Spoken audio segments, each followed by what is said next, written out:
Yo, what's good, YouTube? Alpha the Wizard at it again with another video. Sorry, it's been a while since I've posted. I've been honestly just trying to find a way to post content that would just be helpful to the community and, just kind of wanted to refine my direction with the channel. I didn't want to just post like deck profiles and that's it. But yeah, so here we are. I'm going to be just going over one of my online tournament matches that I lost in. The idea behind this is to look at interactions and figure out what I could have done differently and what maybe my opponent could have done better to progress the game state to see who actually could have won this game or if it was just unwinnable. So without further ado, we'll just go ahead and dive in. See, here I am, Alpha the Wizard versus Earring Pig. This is actually one of my friends that I talk to consistently on Discord. Just so you know, because you'll see some pretty wild comments in the chat. But yeah, so we see here I'm playing Spright, and I got Talents, Prosperity, Swap Frog, Nibiru, and Veiler. And it looks like he's on Dragon Link, and he has Effect Veiler, Double Veiler actually, Souls, Chaos Space, and Rocket Synchron. So yeah, Nib Veiler theoretically should just go crazy in this matchup. So we'll just go ahead and see how this goes. He starts with Chaos Space, which that is fine. He's going to get Black Dragon, summon Black, just doing Dragon Link things, summon Synchron. This is going to make Hulk. So this kind of leads me to believe since he's on Souls, he's on the Adventure package in this as well. Plus he has a higher deck count. So yeah, Black 2, he's going to get the Red Rose, White Dragon. There's a reality where I thought about just Vailering the Hulk and stopping him from getting to the Red Rose. The more I think about it, saving the Veiler, I don't think that was correct. I think I should have hit the Hulk because him getting to a Red Rose Dragon and having like just any extender in hand could just really be advantageous to him because now he can get to a shooting riser. But at the same time, I was like, having Nib Veiler is really good. So now we'll see what he does. Alright, so he summons white, get black, chaos space draw, and now this is where he makes shooting riser. Alright, so now pausing. I think actually maybe just Vailering the shooting riser is probably the best move because if I can cut him off from snow and then just save Nibiru before he makes any sort of Omni negate, then that would have been better. But at the same time, he also has Foolish Burial off Chaos Space, so he gets to snow anyway. So maybe just Vailering the Hulk would have been more optimal. But yeah, so now he just gets a bunch of chain links, summon Rocks Rose, dump Snow, add.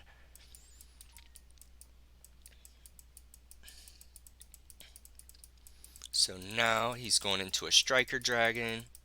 He doesn't have access to a rocket currently, but he does have Foolish to send abs if need be. Oop, wrong zone. Pisty effect. That's gonna summon back the Red Rose. And then these triple burst. Those go into a seal.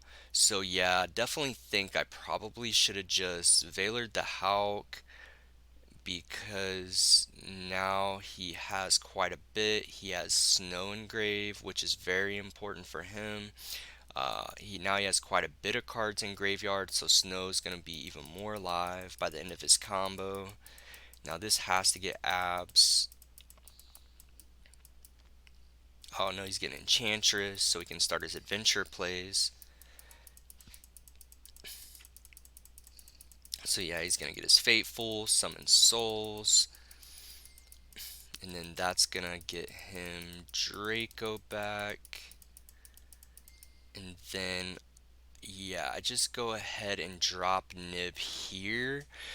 I think my theology behind dropping Nib here is okay, now he's in a position where he can either activate Faithful to get Griffin and discard the Draco back and then Souls, or I run the risk of him just hard going Souls, pitch Draco back and like maybe Basil to draw two.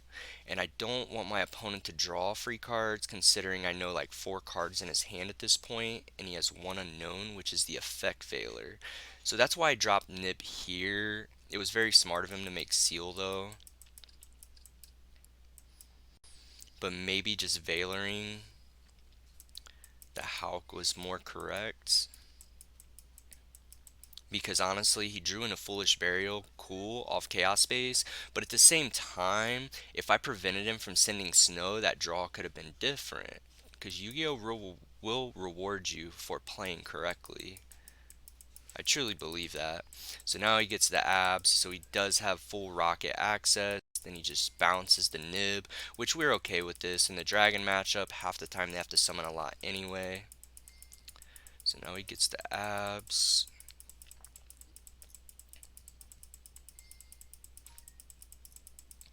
And in my mind, I feel like I'm good because we have our normal summon, we also have prosperity for 6, and we have talents to take if need be. So we'll just see how it plays out. So we go boot sector, summon tracer, then he's chaining tracer, summon 2 bodies.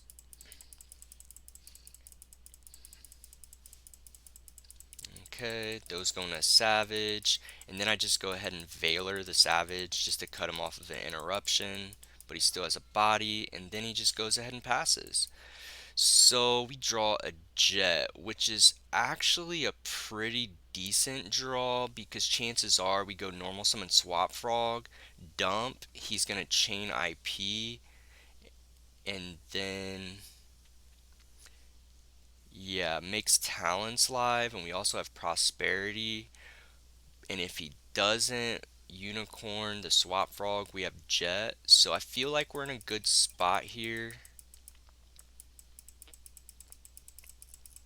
I still think cutting him off of the snow access was very important. That I think that's where I messed up in this. So we're gonna go prosperity for 6. And we do see a starter and a diva, which we go ahead and just take the starter because we already think he's going to unicorn our swap frog, which is cool. Yep, we added starter. In worst case scenario, if he does just Veiler the swap frog for whatever reason, it's like that would make no sense for him to do. I can't remember how he played this. So we just go ahead and go starter because we value the swap frog way more in this situation, because now we just get like another free search. Blue's gonna search. He doesn't Veiler that, which probably wouldn't have been a bad call, but then I can just talents to take. But he is gonna go ahead and snow the blue, which kind of does cut me off, because now I'm locked under prosperity, so talents take doesn't do as much. But so yeah, now we just go take. He said, ugh. But he's gonna have to chain IP here because we just take the IP and keep going. Because we do have access to Jet and Red says if you control a level or link 2 monster, you can summon this. So Jet says level or rank 2. So getting Red was very good here because if we can take his IP, we can just summon Red and then Jet.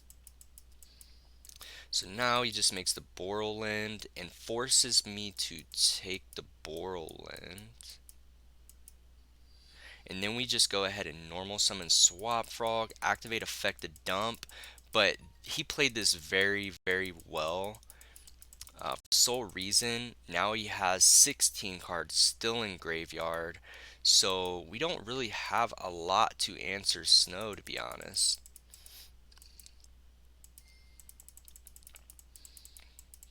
So yeah, he literally just snows the Swap Frog, and now he's just gonna get his Borland back for free.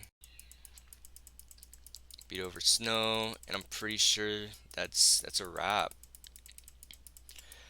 Yeah, I definitely think, like I said, what I could have done differently is cutting him off of the Snow, and his Chaos Space draw could have changed. Like, for all we know, he could have just drew Snow instead of Foolish, or he could have just drew another card. But he knows I have Nib, so chances are he's not going to play into it. Summon white. So now that's 3 summons. Yeah, he just goes to battle, crash, crash, sink in some good damage. And with Snow, that should be game. Oh, and Borland, actually. Yeah. Or wait, yeah. Okay, yeah, Borland target black.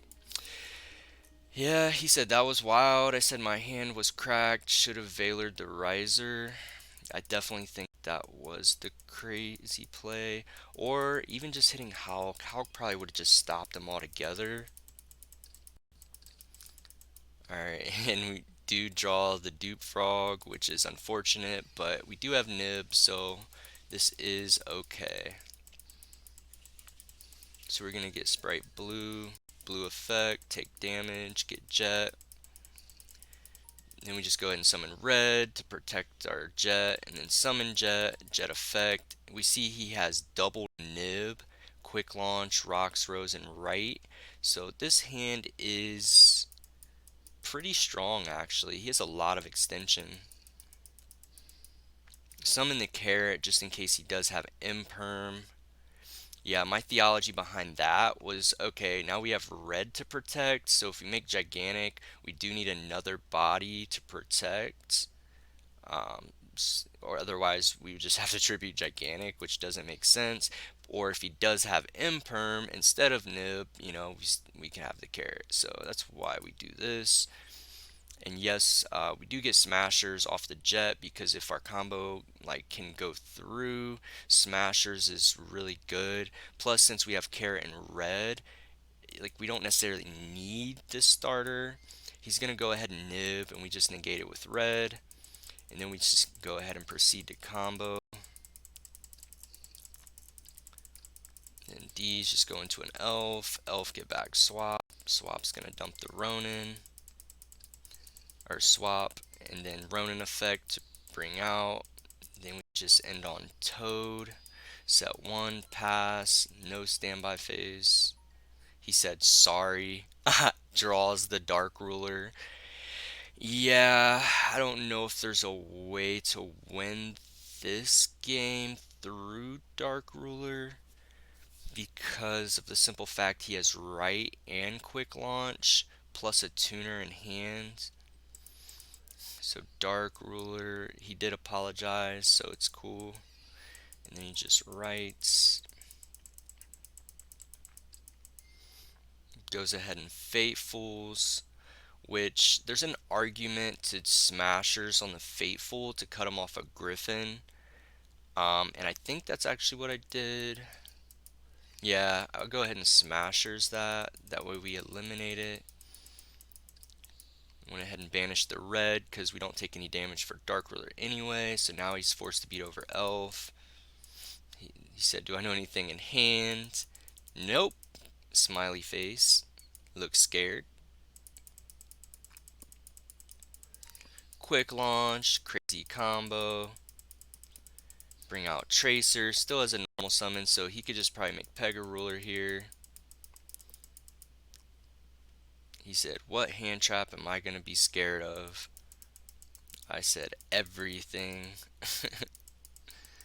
Brings out Chaos Ruler effect to mill 5. Oh, does hit the Griffin. That's unfortunate, but he does have Veiler or Tracer he can add back. So chances are he's going to get Tracer because he still has a normal summon. He goes ahead and gets the Veiler. Oh yeah, no, because he can just make Hulk. Oh yeah, because Hulk can get Synchron, which gets him to the Striker Dragon, which can get him back to Tracer. That's what it is.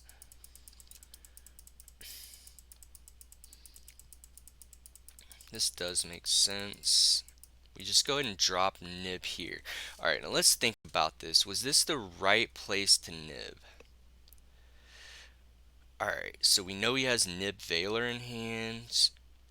Chances are he's going to go into Striker Dragon to add Boot Sector, which is okay, right?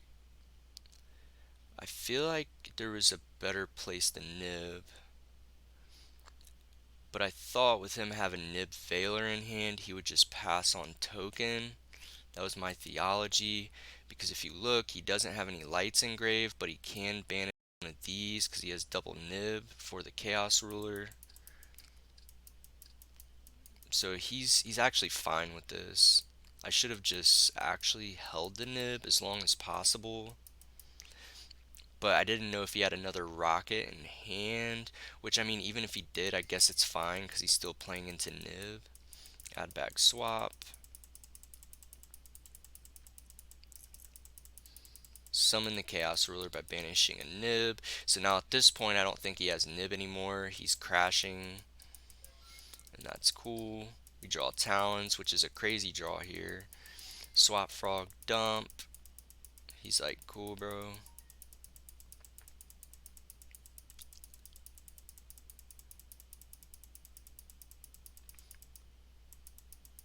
Taking some time to think, I guess. This keep going thumb always makes my DB lag. I don't know why. There we go. Dump Swap Frog, Ronin effect, bring back. I think the best play here would just be to try to bring out Toad with Elf. Or no, we go for Gigantic just in case he has another Nib. Veiler. And then what's token? So, alright, let's do the math. 15 plus 1,000, that's 25. This is 39, 49, 59. That's 61 damage on the token. I go talents to take. He said, bruh. He just admits defeat. I was actually short life points, but I could just make Elf at the end of everything, bring back Toad. So no matter what, it was not looking good for him. He said, wait, that wasn't game. WTF, giant plus token. He realized he messed up. He said I had another nib. I said, bro, get out of here with all that nib talk. No matter what. Yeah, I couldn't have brought back Toad this turn. Yeah, he might have been in a decent place if he had a good draw, but I think nib would have been crazy. Okay, so we see his hand. He opens Chaos Space, Anti-Spell, Quick Launch, Recharger, and Griffin. Anti-Spell's actually crazy right now because I have Dark Ruler and Called By. But I'm over here like feeling like I'm chilling because we have a good starter, which is Diva. We have Jet in case it gets interrupted. We have Called By for the snow. We have Dark Ruler to deal with this board. So we feel very good about this. I was so like confident about this match. Oh, and he doesn't summon White. Oh, yeah, because he summons Griffin first, which I'm just like, cool, bro, it's fine. He said, my bad. I said, it's cool. I'm not gonna shark you, bro. It's fine. Like, I want my opponent at their best. That's how I play Yu-Gi-Oh! Like, if you misplay in a tournament, it's different, but, you know, if we're, I mean, granted, this is a tournament match, but I still want to play my opponent at their best. I mean, there's some things you can't take back, but like that was just simple interaction. Like, oh, okay, I forgot to summon Griffin first. I'm like, cool, bro, I don't care. All right, so he just hard makes Fleur here, brings out Roxrose, Roxrose effects. Yeah, I felt really good about this game because of Dark Ruler. And he's just doing Dragon Link things here, get Boot Sector. Summons the black, banish Chaos Space, put back. Called by was a really good draw. Yeah, so he has a lot of extension here, and he can do quite a bit.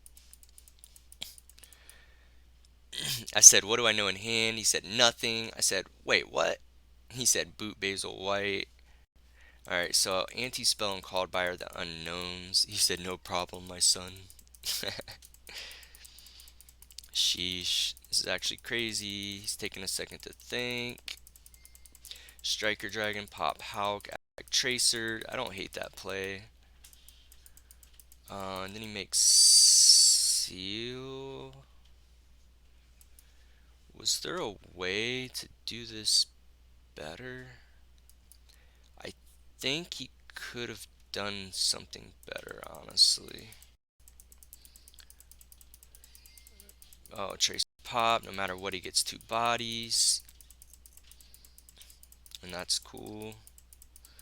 Summon Chaos Ruler. We see him mill two anti-spells plus Enchantress and Faithful. That's gross. So, in my mind, as soon as I saw anti-spell, I was like, oh god, he plays that card.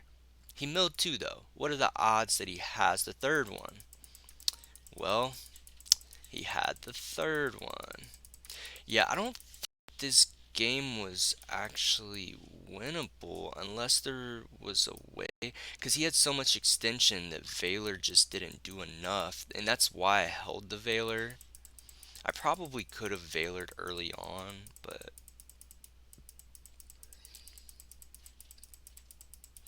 and now he probably can get to a snow.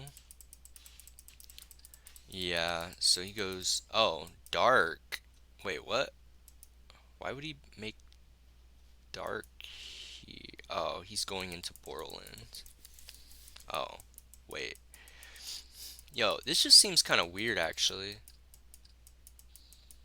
He kind of played it weird to get to a Borderlands. But, I mean, I guess it's about learning.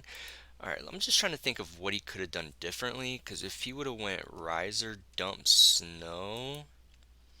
I mean, I guess he gets an extra interruption this way, plus called by. So, I still feel like Snow would have just been better than Seal. Because against Spright, you don't really want to bounce their cards unless they like make a like Exceed. Alright, so he flips anti-spell. And then, yeah. I think there's no way out of this. We chain called by. I was hoping he had the snow. And then I just called by, yeah, Tracer because of Borderlands.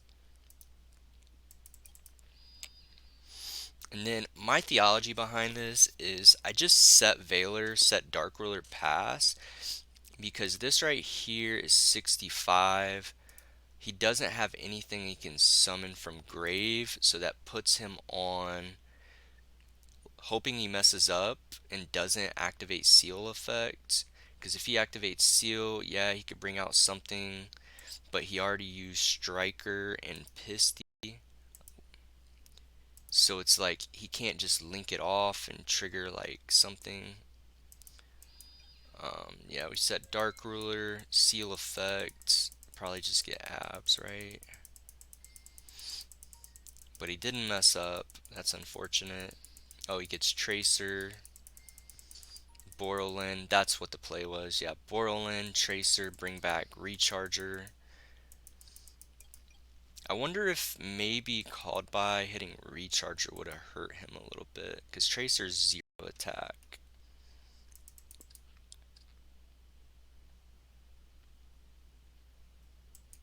Yeah. And he just makes a Savage, and that's just GG. Called by on the Valor. That's actually just unfortunate. And then we just show our hand and we scoop. I don't think that game 3 was winnable, but I think the game 1 and 2 were the ones that should have just been won. But yeah, with that being said, I just wanted to go over this replay, just that way we can just go over some intricacies and see if there was a way to win this, or if there's something else we could have done. But yeah, with that being said, thank you all for tuning in. This is Alpha the Wizard. I'll see you again in the next video.